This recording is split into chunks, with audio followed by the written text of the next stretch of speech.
Thank you very much for joining us again for another show of AHA, which stands for A Human Among Humans. Sounds good. And we've got a man who's really studied how to be a human being for a very long time. He's also studied art.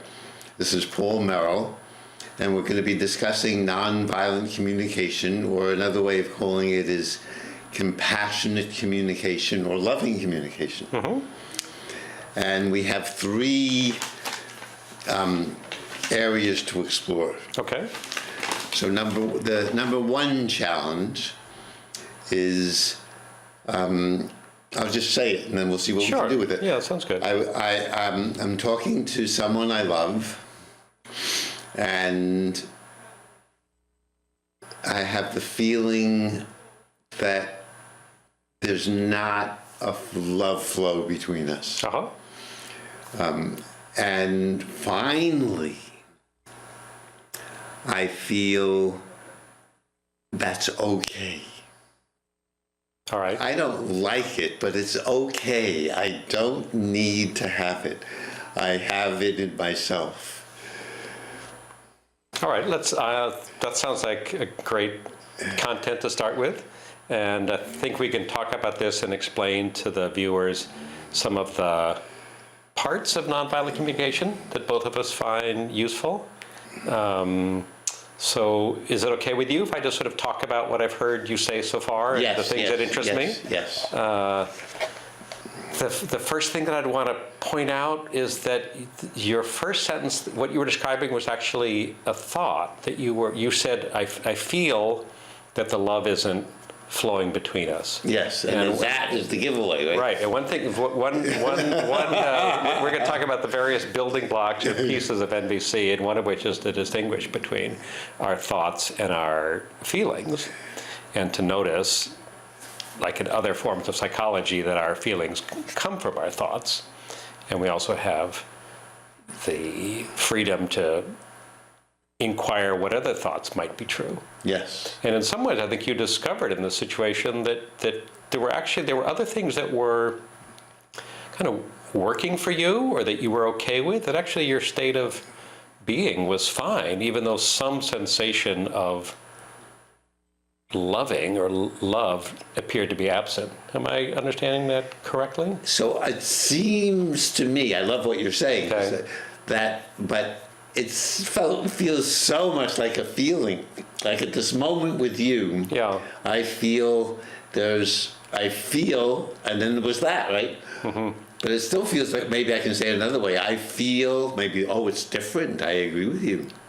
I feel a loving communication between us, even if we might be disagreeing. Oh, that feels and I say that, I'm kind of leaving the feeling from my mind. I see. Oh, so that you feel that in describing you're describing your state now. Yes, now. And it feels more like a sensation and an emotion. Yes, and than a thought. And if I say I feel that we're communicating, I agree with you. That takes me away from the moment. Right. I don't know why. The magic of that. It's that points to a thought thing. Oh, so we're going into my mind. Yeah. So if you have trouble, if you're having a hard time following us, right? Yes, go into that. I feel that, and then you might feel better. Right. That they're not communicating to me. Right. Well, we can have thoughts that we feel, quote, good about or happy about, and we have other thoughts that bring feelings that are more painful. They're both thoughts, and we can choose them. And and thoughts are great, and certainly thoughts are going to keep occurring. There's nothing we can do to stop them, but it's good to distinguish what's an emotion and what's a thought. Wow, that was worth the price of admission. Columbia's watching us from West Virginia. Oh, nice. Yes. Oh, that's right. Hi, Columbia.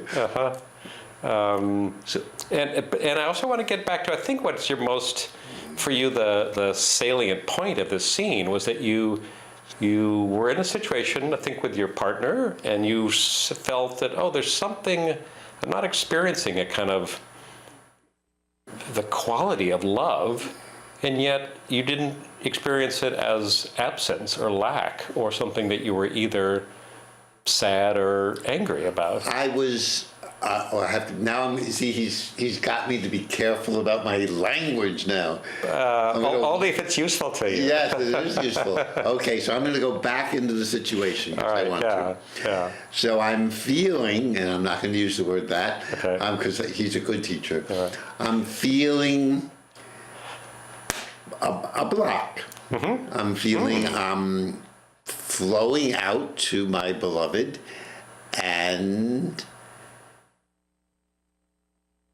I feel a block.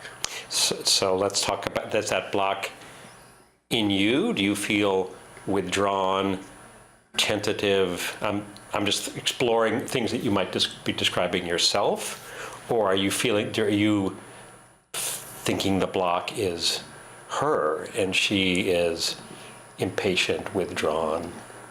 I have always felt it was in the other person. Yeah, that's I have discovered, because I'm really a brilliant person.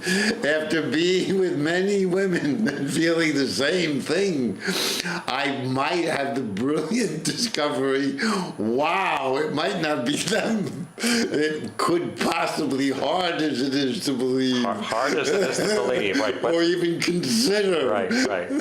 What's the consistent factor in Yes. the situation? It's Yes. you. Well, and in bringing that up, I'm not interested in ascribing blame as much as to get clarity for yourself about just what that means when we say, I feel a block. Again, maybe just because there's sort of an unnamed insinuation. So better for you if you could say, whose feeling are you sensing? Is it your... My own, for sure. Right, and would you say you were feeling... let me try. I'm going to paint with broad strokes for a while. He's an artist. Right. I'm going to paint with a big brush. He really is. He really is a painter. I'm going to try with a big brush. Yeah. Were you feeling? I'm going to search for words that might lead someone to say, "Oh, I'm blocked." Were you feeling bored or afraid? No. Neither. No. All right. We could make this a call-in show. Right, we can get the questions from people. But that's interesting. This is interesting. When we have a feeling and it seems so clear to us, is there another way to describe it? Well, that's true. Actually, That's what you're doing now, yes? yes, and what I'm doing, I can't believe what I forgot to do. This is our famous faux feelings, is when we use these common words. Commonly we say things like, I feel blocked, which is an idea that I am being blocked by something, either myself or someone else. I guess I did feel. I mean, I'm trained. I wasn't quite blaming. But you were ascribing. I was close to saying, I'm feeling flowing, and so I get that blocked is like the opposite of flowing, the antonym of flowing. Yes. Yeah. Although this was a new experience that I felt okay. Even though you must have had this experience too, you were saying it before we warm up for you people. Right, this we're not just showing up. No. We have been working for. I mean, we can't even put the amount of time on it to have a show for you, Columbia. That is true. Yes. Yeah. So. And I think, as often happens with you, Michael, when we explore something, there are many things we get fascinated in, and I enjoy that. And I'm also trying to keep my attention on The focus. The focus of this story for you. The excitement for you was, oh, I'm not experiencing love, and nor am I experiencing lack and upset about it. Isn't that right? Yes. Do I hear you yep. correctly there? And so that sounds to be what really intrigues you, is that what was going on there? How could I be aware of love, not be feeling it in the moment, and yet it not be in some ways a painful experience?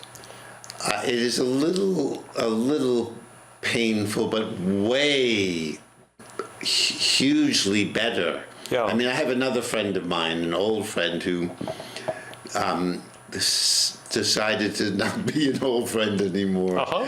She says, "You tried too hard for us to be friends." And I've now learned, I love it, not to expect friendship in return. That is so freeing. The idea that you do what you believe is right, and what happens, the results, you're not so wedded to the Yes, results. it's very Buddhist, right? Yeah. I'm not wedded to the results. I would like. Do you have I'd a like it preference? when I show up at a dance and say, "Would you like to dance?" And, Uh-huh.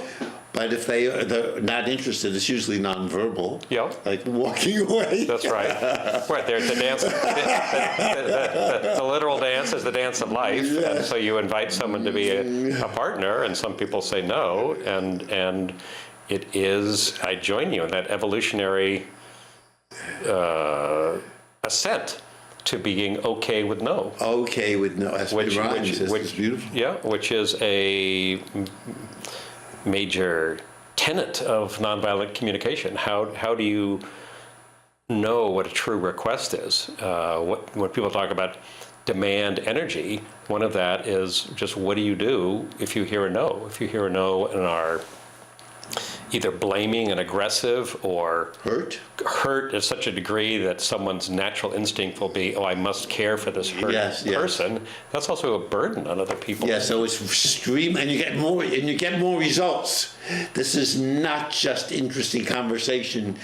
If being asked, and when we're asked for something, and it's okay.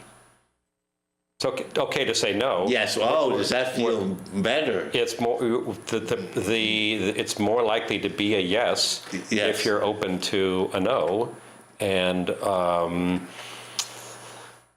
there's a humorous sort of anecdote which we don't recognize our demands until we get a no, and then we discover, wait a minute, I'm not as tolerant as I thought I was. Right? It's like I'm actually more wedded to this outcome. But I think that's part of what you were experiencing. And I also think that in connecting to love, you were in the situation with a consciousness of nonviolent communication that was already beginning to free you from the idea of, I want love from you, the other person in this instance, so that by awareness of love as the need, that allows you to be more relaxed with the person who you may receive it from or not. And then when we had our next interaction, after I had been congratulating myself that I didn't need, then I'm more open and I feel the love flow. And in a way that was a good experience. That was much. I was so happy. Nice. Oh my! It was, and maybe from the steps we just went through, because I got to the place of not needing it, a very subtle place, because I wasn't saying anything. But people know all kinds of stuff, right? People, even though people know all kinds of stuff, even though they haven't said it. We are sensing beings. We feel through our bodies as well as through our brains. So people, I would say, yes, that our impulses can be read. So even if you'd like this little mantra. Someone said an artist tells people what they already know, but no one has ever said. And I think on some level, empathy, when it's effective, often has that quality of creating insight. I especially think that when I've received empathy from other people or offered it, so that you know something is true, but you actually don't know it until your companion friend offers it to you. You've just done that with me. Now I understand this way better. You've had empathy. So you're focusing on the subject matter more than some of us. So why don't you sum up for our audience, if you'd like to, and I'll help, Sure. what we've just discovered. Yeah, so that's what a great invitation. So some of the parts in the story of Michael's, the story of experiencing a state of maybe kind of still kind of unclear, but state of just that love was not what was being manifested in the moment, and yet his experience was that it was not, his reaction to that was not one of pain, hurt, blame, panic, anger, but rather, I think, an experience of pleasure in the state and in the awareness of love, and that allowed him to return to the relationship with a quality of ease and kind of warmth and self-sufficient energy that actually stimulated the relationship to be more dynamic and loving. Is that? That's one way. I'm going to try another. Because thanks to Paul, we're not just exploring. We're telling you what we're exploring. We explore, and then we're telling you what we did. Right. Where we were. And we're having two perspectives on this. Yeah, that's helpful. Great. My perspective is that I'm very happy to discover that I could be with someone I'm close with. Mm-hmm. And in my own mind, thinking I'm feeling loving toward them, not feeling it's received, or maybe, I wouldn't, that's not accurate, not feeling that this is a flow that is happening between us, even though it's coming from me. You're kinder than I. There was a subtle, not quite blame, but if you had asked me, I would say there's the reason I'm not feeling a flow between us is because of her. I was trying to tease that out earlier. Hey, I want to get some credit for that. So a huge, subtle blame. Wow. That always feels good. That's going to be his next book, Subtle Blame and What It Can't Do for You. What it can't do for you, right. What it won't do for you, yeah. And so so I'm still feeling very proud of myself. I am too. I'm proud of you too. Even with a subtle blame, even this morning. And then, because I'm feeling it's okay that I'm not getting it back, because I feel it in myself, it's still coming from me. Then, after breathing and feeling okay, then the next time we chat, just a few minutes later, I feel, oh my, we're having this loving flow between us now. Now I have another thought that I want to add to your summary. Would you like me to do that now? I don't know whether we want to go on. No. But there seemed to be a great example of that expression, being the change you want to see, or being the world the way you want the world to be. Like you were connected to your own awareness of love and loving flow, and rather than resenting that you weren't getting it back, sounds like you just sort of steeped yourself in it, and so that it was available to you, and that you contributed to making that happen with another person. And to be more ruthless with myself, which is one of my hobbies. I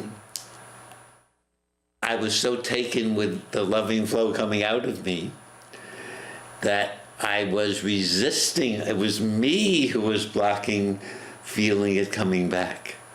Because maybe you should have thought it needed to look a certain way or be at a certain level. You're kind. I mean, I was like a self-centered artist. Oh, I'm just coming out.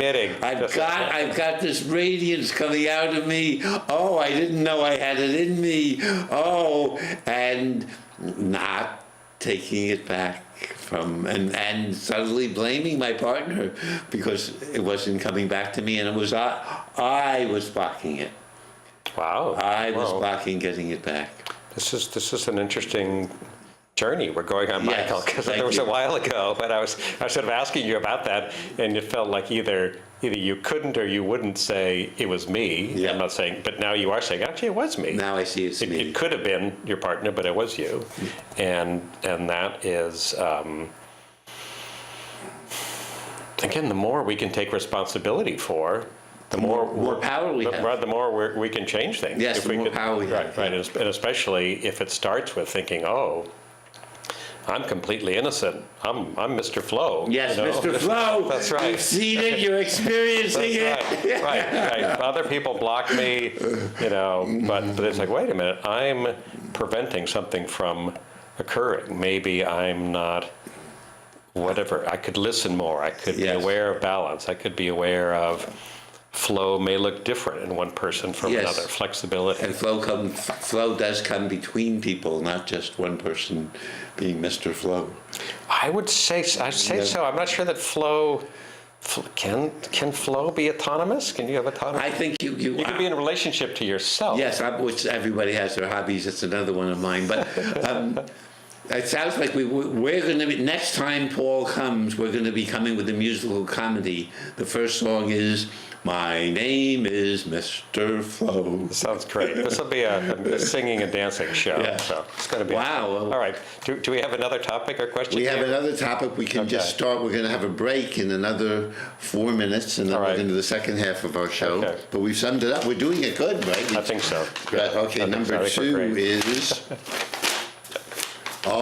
two is performance, which could be in any. It could be the way you talk if you're a teacher. If you're going on a date, right? That's a huge. I would say so. Yeah, it's huge. Right. That's right. So I think we're talking about situations where you both need to be authentic to be effective, and yet you're also trying to be slightly better than you really are, or more clear. At least the best of you. Right. It's like the best. It's the '60s. So, right. It's the best of me. Right. So what is your question about this? I know that we're talking. Well, the question is, we were going to do it on TV. What is that? Just to looking in carefully, the way we looked into flow, is especially when you're trying to be the best of you, which is a little different than, just being ordinarily you. Right, and sounds it could be dangerous. I mean, there's the aspiration to be creative or to contribute, but if the aspiration to be the best of you, if that's creating some kind of separation between the moment, and it's certainly a world of creating a thought. There's a thought that which can lead to kind of actually loss of skill and as power. people discover both on dates or get a job interview. Yeah. So when we come back, we still have a minute to go. We might discuss this a tiny bit more.